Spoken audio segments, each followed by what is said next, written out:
My husband, Chris, and I live in a 4-bedroom house. I have 2 daughters, tween and teen, and each has a room. My older daughter needs privacy. The 3rd room is for my husband and me, and the 4th is for his dog. Now with the baby on the way, we've been going back and forth on where we should put the nursery. My husband flat out said that his dog's room was off limits and casually asked me to pick one of the girls' rooms and have the girls share a room. I was shocked when he suggested that. I argued with him, asking if he was serious about this suggestion, then called him unreasonable. He yelled at me, saying I can't be acting shocked and calling him the unreasonable one when my younger daughter had a room all for herself. I flipped and called him delusional, and we had a big argument and then stopped talking to each other. And by the way, the girls are his stepdaughters, not biological daughters. He even asked to have their bio dad pay to build a room in the house. Of course, he was being sarcastic. He's had his dog for 4+ years. He's overprotective of him, and there's always a fuss in the house because he thinks that my family and friends scare the dog and give him bad vibes, so he provides him with his own space. The dog sleeps most of the time in that room and doesn't even do anything with all the stuff my husband put inside. Basically, it's wasted space, in my opinion. It's been like this since my girls and I moved in. It's his house, so there isn't much I could do to change it. Also, my oldest daughter isn't having it. She's telling me that she'd go live with her grandma if this scenario happened, which makes it even worse. So now I feel stuck between a rock and a hard place. However, even before this happened, he always thought it'd be better if the girls shared a room, but I insisted on my older getting a room for herself. He thought that would divide the girls and put distance between them.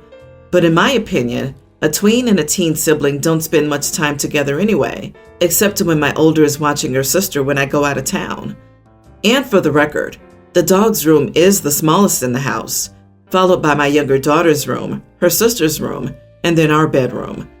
He suggested we put the nursery in the bedroom as a last resort, but I refused. He's angry, saying I clearly think so little of his dog to be so willing to kick him out of his room. Then he reminded me of whose house this is, which I thought was uncalled for and unfair, since I've been paying more toward the mortgage and all that. Am I the idiot for my reaction? So he thinks it's outrageous, even to suggest his dog not get his own room, but checks notes. A tween girl having her own room is unnecessary? Sorry, I can't believe you made a child with someone who thinks like this. And excuse me, why are you paying the majority of the mortgage? Is your name on the house or deed? If not, then you are the idiot. I've never even heard of a dog having a bedroom. How can someone give a dog a bedroom over a human? What does the dog do in their bedroom? Homework? Change clothes? Chat on the phone with friends? Your husband is delusional. He prioritizes his dog over children and weaponizes your living situation to get you to back down. He's not going to improve magically. Yikes. So bad you didn't get that red flag before making a baby with this man. He has no respect at all for your kids. You do realize that you and your daughters are guests in his house, right? This is not a marriage. This is a tenant-landlord with benefits. I hope you've kept the evidence of the mortgage payments that you've been making and any other money spent on the house, because they will come in handy later. Oh, and he wasn't being sarcastic. How often does he say something insulting or derogatory and follow it up with, "It's just a joke"? The red flags are flashing brightly here, but I wonder if you're seeing them all yet. I would think long and hard if this is the life you want for yourself and your children. He's not willing to compromise over a nursery for his child. What's next? My daughter, teen, has a thing for baking. She bakes cakes and I said some, not all, sweets, and makes money by selling her work to relatives, friends, and supposedly us. My husband's, her stepdad's, 45th birthday occurred days ago. He asked my daughter to bake him the birthday cake and she agreed. I told him about paying her, to which he responded, "Pay her? Get out of here, I'm her dad." I insisted, as she's a yes person and a people pleaser, so she won't outright demand the money from him. He said he'd pay, but days went by and he didn't pay her a cent. I decided to go ahead and sell the wristwatch I bought him as a birthday present and pay her for him. He found out and went off on me. I told him he had enough time and he should have paid her before he even received the cake. He said that I was teaching her to treat the familial relationship as transactional and raising her to be materialistic. I explained the time, effort, and even money she put toward making the cake. Still, he lashed out verbally, calling me an idiot for making this move and for enabling my daughter to expect so much from the family that she's supposed to help with nothing in return. He was furious and almost told the whole family about how I took his birthday gift and returned it. I got enough shame from the family members to begin to think that I might be an idiot for how I dealt with this. Am I the idiot? My daughter did want and expected to be paid. If she intended for it to be free, then I would have kept my mouth shut. And also, the wristwatch isn't expensive, so I kept the rest of the money after giving my daughter her share. You are the idiot. I have never heard of a person expecting to get paid for making a close relative's birthday cake. If your daughter owned a bakery and your husband went in and ordered a cake, yes. And seriously, as his wife, it would be normal that you provide the birthday cake, whether you make it yourself or buy one at the local bakery. So if you wanted your daughter to make your husband a cake and you wanted her to be paid for her work, then you should have paid her. Oh, and she kept the change, the filthy animal. I find all these stories of married couples with totally separate finances and highly transactional dynamics when it comes to money quite strange and uncomfortable. It makes me glad to have only joint bank accounts and healthy communication strategies. I'm not going to call anyone an idiot because I think a lot of it comes down to gory details about time frames and who directly asked what of whom. But this is a bizarre thing to litigate this hard. Who expects a family member to pay them for a birthday cake on their own birthday? Who wages a proxy war about it on behalf of someone who apparently doesn't want payment enough to advocate for it themselves, and then returns a present as revenge instead of just reminding him? But also, who puts their wife on blast to the entire family over a birthday present? I diagnose you all with a weird and petty disease. Your sentence is to drink a glass of water and count to 10. My fiance comes from a fit family. They love the gym and fitness and all that, which is great. He's perfect, and I love how much he likes to work out. I, on the other hand, am not a gym person. I'm a curvier girl. Yeah, I'll work out and go on hikes and runs, but I'm not hitting it like his family. Doesn't mean I'm unhealthy. He loves me as is, and I love him as is. When I met his family, his sisters welcomed me with open arms. I love them like they're my blood. As for his parents, the first thing his dad did was look at my partner and ask if he was serious. My fiancés and his sisters went off at their dad for saying that. He tried to write it off as a joke, but we all know what he meant. Anytime I saw his parents, his dad would give me looks, and his mother would make snarky comments about my weight and outfits. She would never do it when my partner or his sisters were around because they'd tell her off for it. My partner proposed, and we started planning our wedding. I'm Pakistani, and we traditionally have big weddings, and it's not uncommon for parents to pay for them.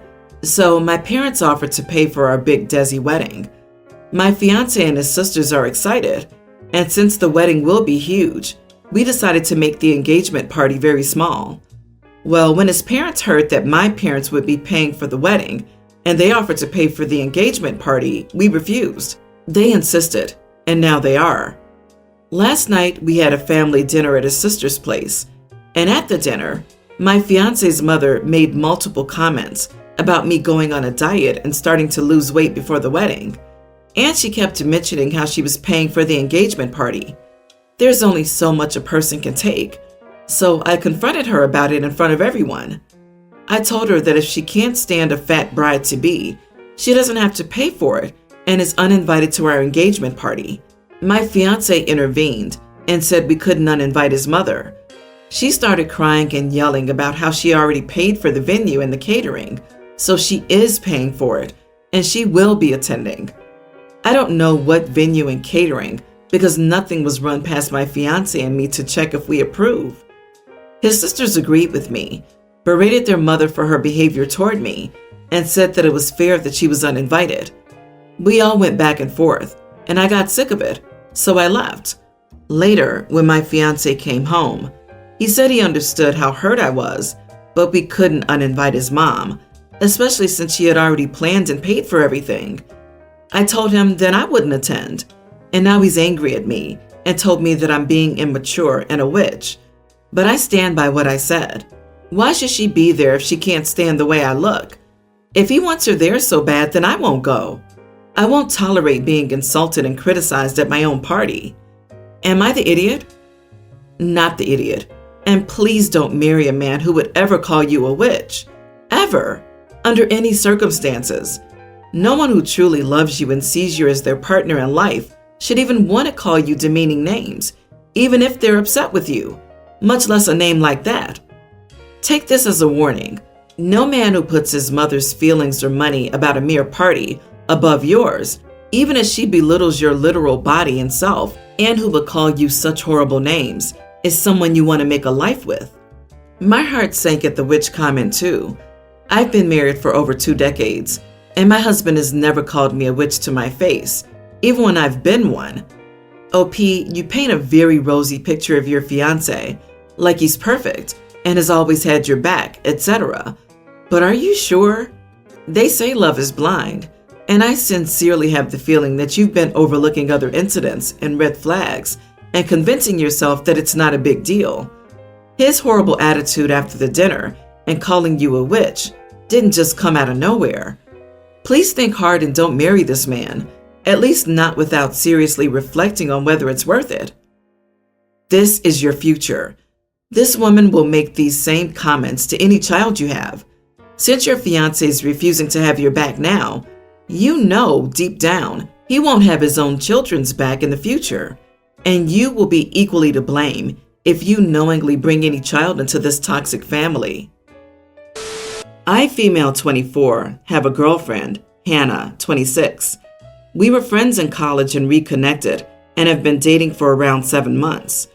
A few days ago, it was my cousin's wedding, and everyone was allowed a +1, including myself. I asked Hannah if she wanted to go with me, and she agreed. She's a huge social butterfly and loves big events. The venue is around a 2-hour drive from my home, so I made it clear to Hannah that we needed to leave in plenty of time not to be late.